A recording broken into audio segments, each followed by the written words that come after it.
Toussaint. A fruitful hunt to you, Witcher. So hot. This is an outrage.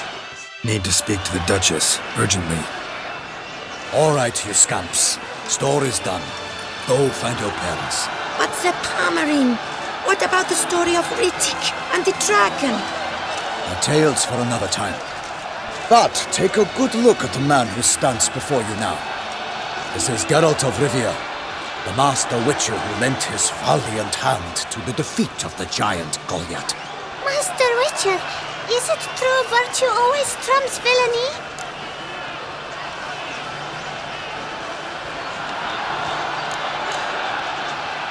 Not always. Could go either way. Sometimes virtue wins, sometimes villainy gets the upper hand. Still worth being good. But why? If it doesn't mean you'll win. Palmerin's story. Think back. A decent man attracts other good folk, makes friends he can count on. A rogue? Well, he can only count on other rogues. And who would you rather have for a friend? A man of virtue? I must agree. Now, that will do for questions. Go find your parents. Her Enlightened Highness has doubtless arrived at the tourney grounds to watch the battle in the arena. If we hurry, we'll be in time to speak with her before the spectacle begins. Lead the way.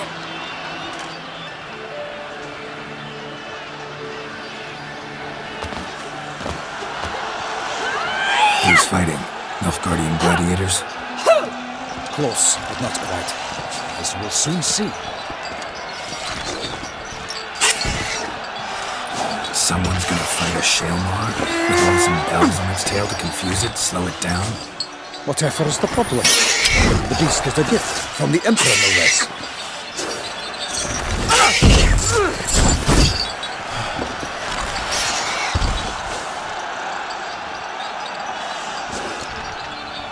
Shouldn't torment the beast. How would you like to be dumped in an arena, blindfolded with a string of bells dangling from your ass? Pity a monster. You, a witcher? I slay monsters who are a threat to humans. You're out to humiliate one to entertain a crowd. No knight will gain any glory from this. Who's going to fight the beast? Guillaume, the young man you met. Yeah. Mentioned he'd promised his heart's captor a monster trophy. Great love demands great sacrifices. Let's go.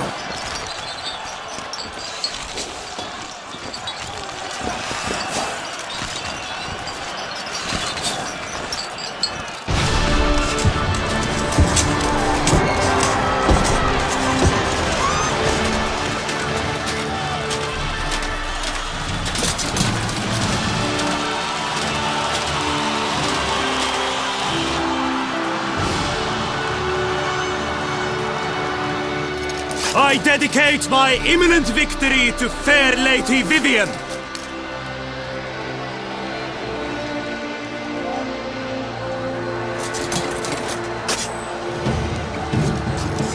It's begun. The fight shall have to end first. We must wait.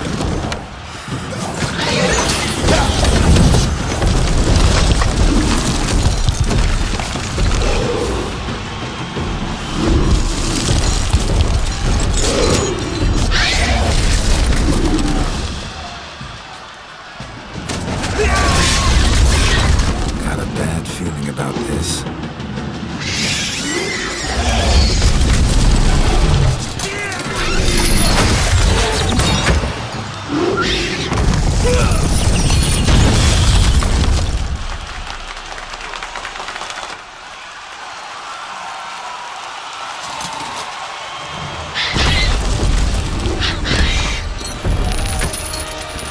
Damn it.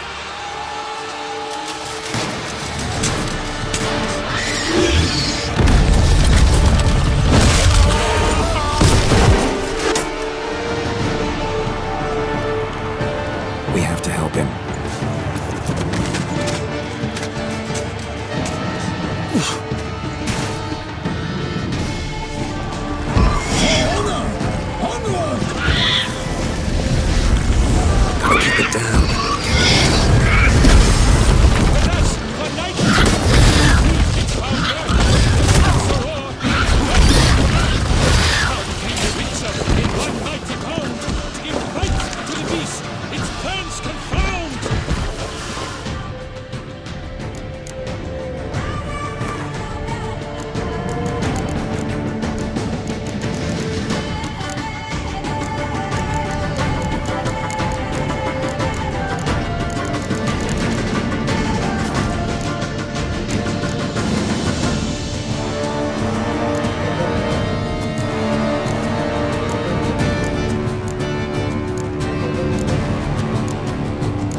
Nothing in this struggle can come to any good.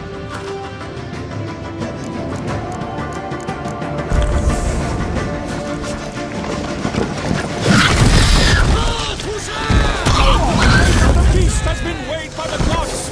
Soon the witches will triumph against all odds.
So the witcher wooed the Selma, then its foul hand earth.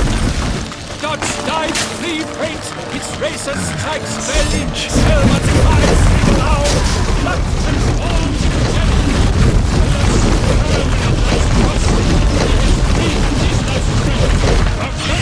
witcher will fight bravely, not to death.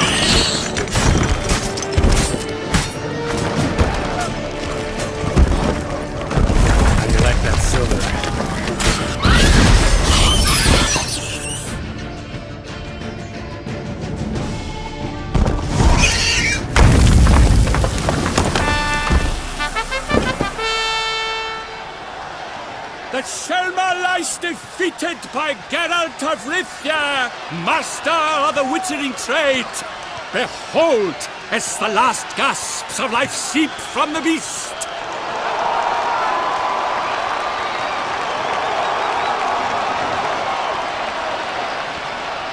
Master Geralt, do what you must. Finish the deed!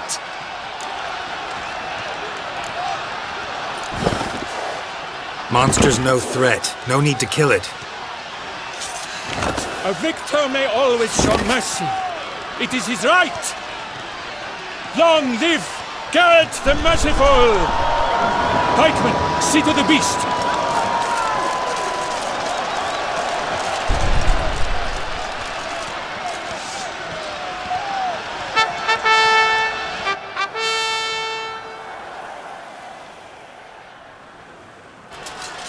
Forgive me. I am not as nimble as in my younger years. You fought bravely. Thanks for your help.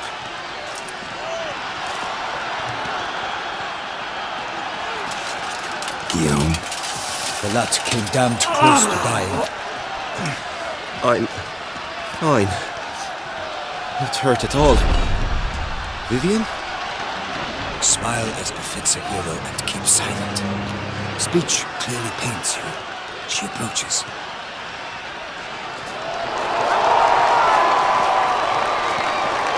Geralt.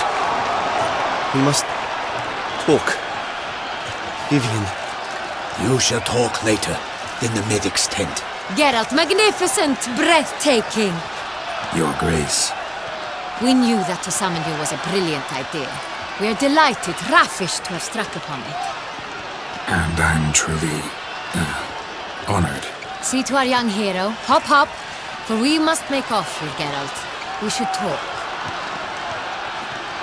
We had been long awaiting your arrival. Had nearly lost hope. Then suddenly, that entrance, so spectacular.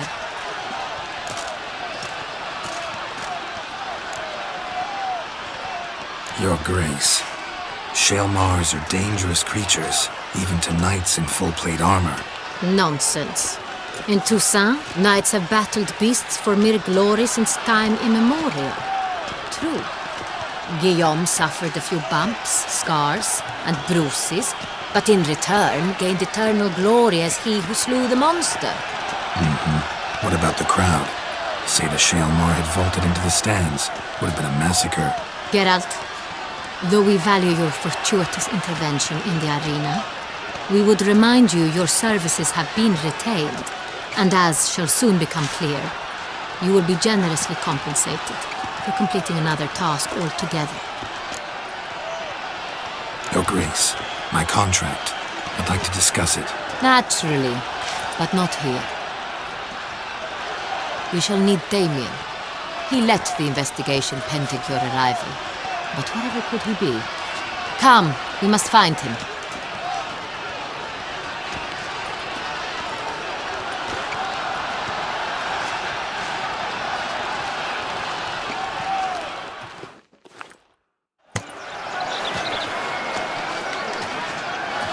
Tell us, have you come alone? Or did Viscount Julian accompany you? Wish to see Dandelion, Your Grace? Yes. I mean, no. Yes.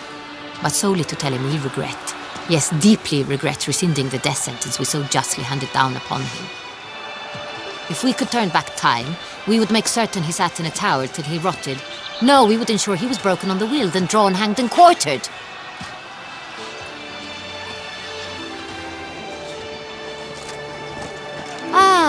The very man we would entrust with these tasks.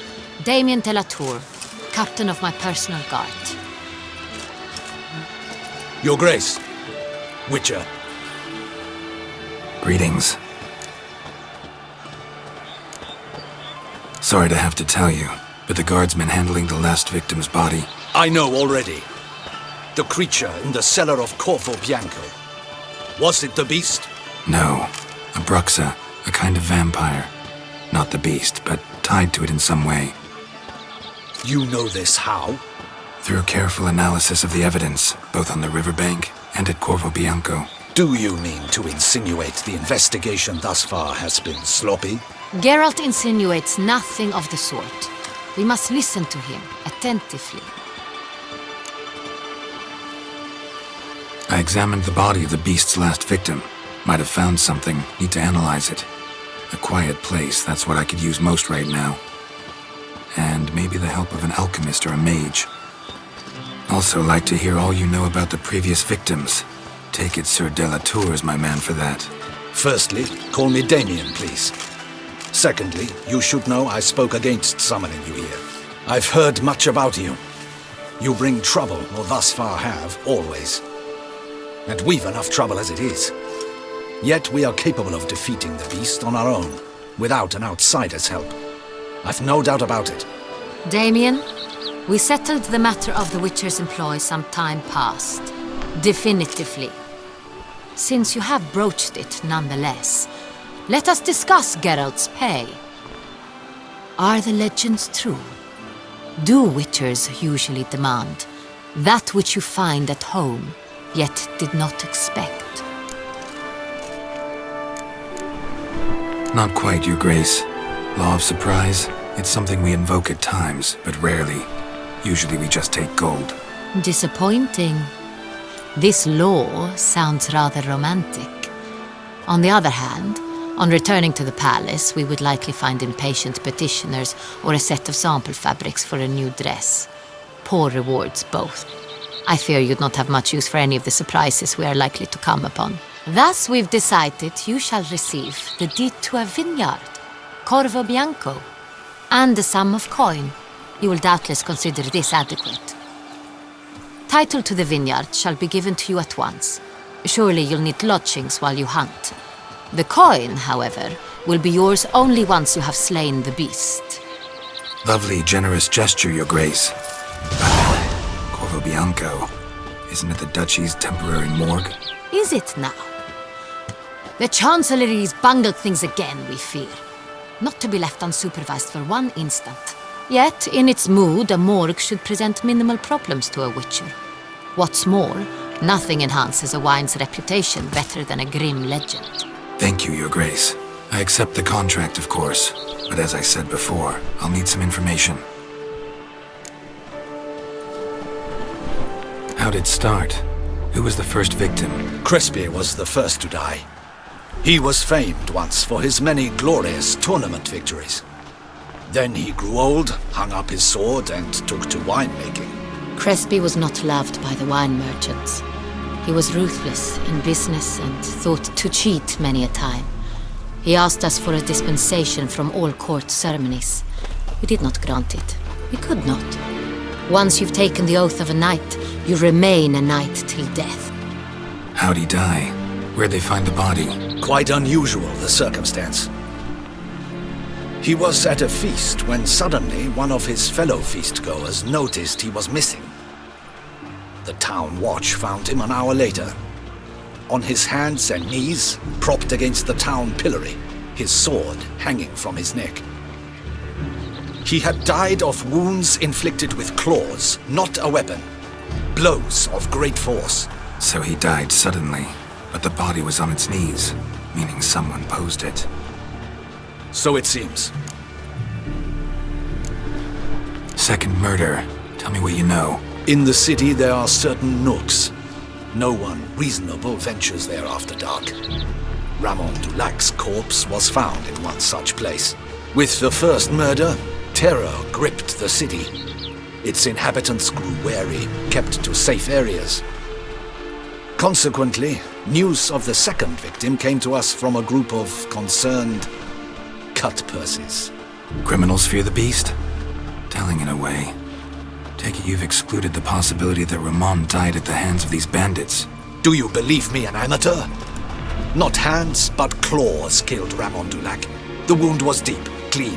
His body was found in the gutter, dressed in nightshirt and cap, a pillow placed under his head, and his sword replaced by a bed warmer. Ramon Dulac, a knight who but a dozen years past was an advisor to our father, the Duke. Someone went to a lot of trouble to make him look ridiculous. Maybe revenge was the motive. It's not out of the question. Dulac had shady dealings with the criminal underworld, but no one ever came forth with concrete proof of any misdoings.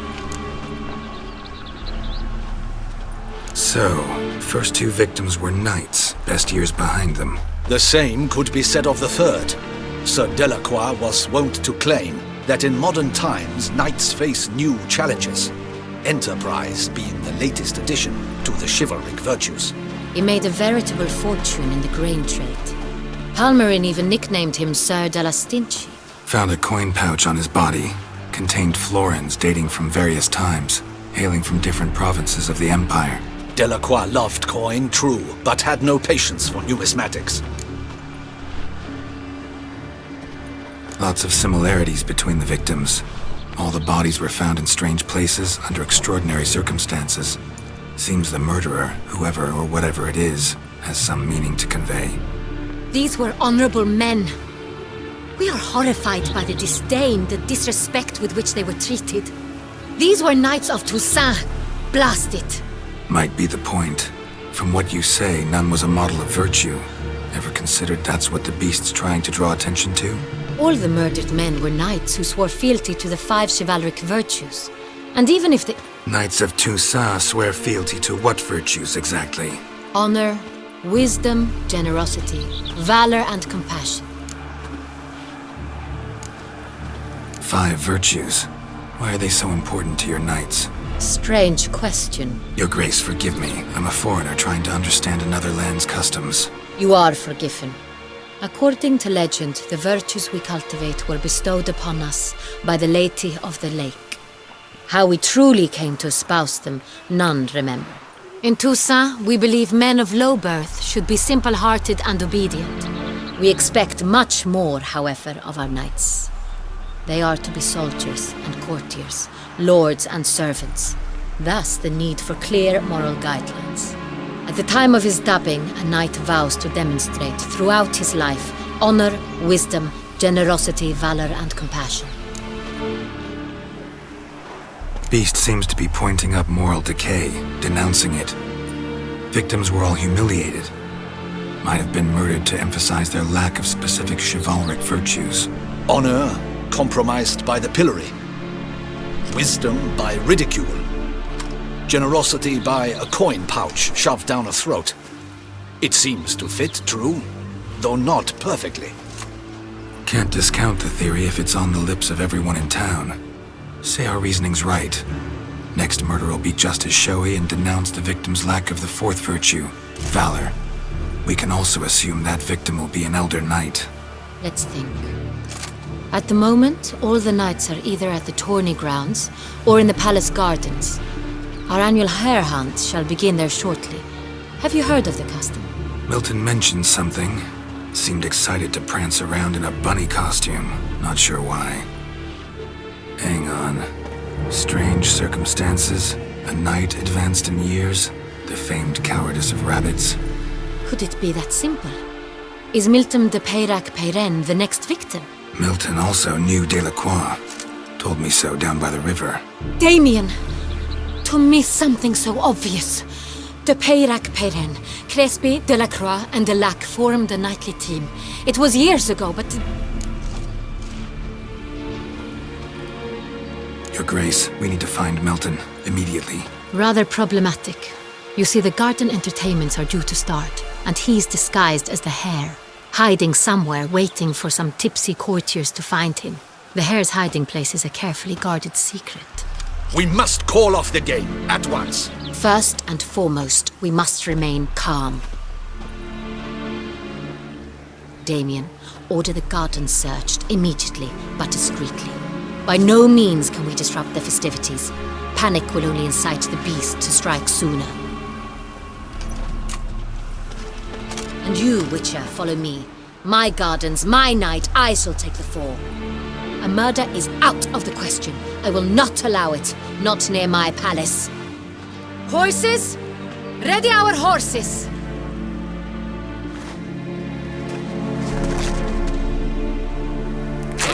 Your Grace!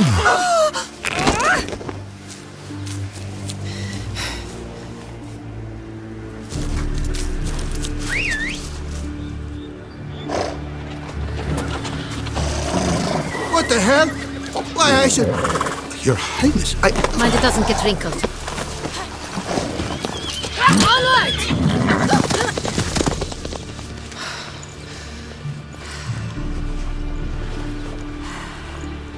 Hey! That is silk! Be careful! Give it to me!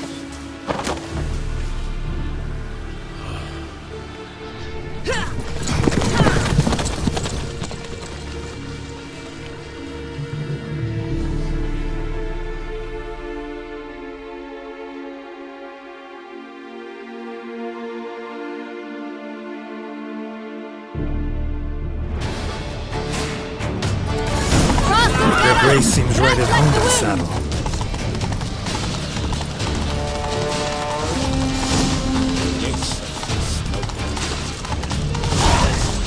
Clear a path! Clear the way, I said! That's it, Roach.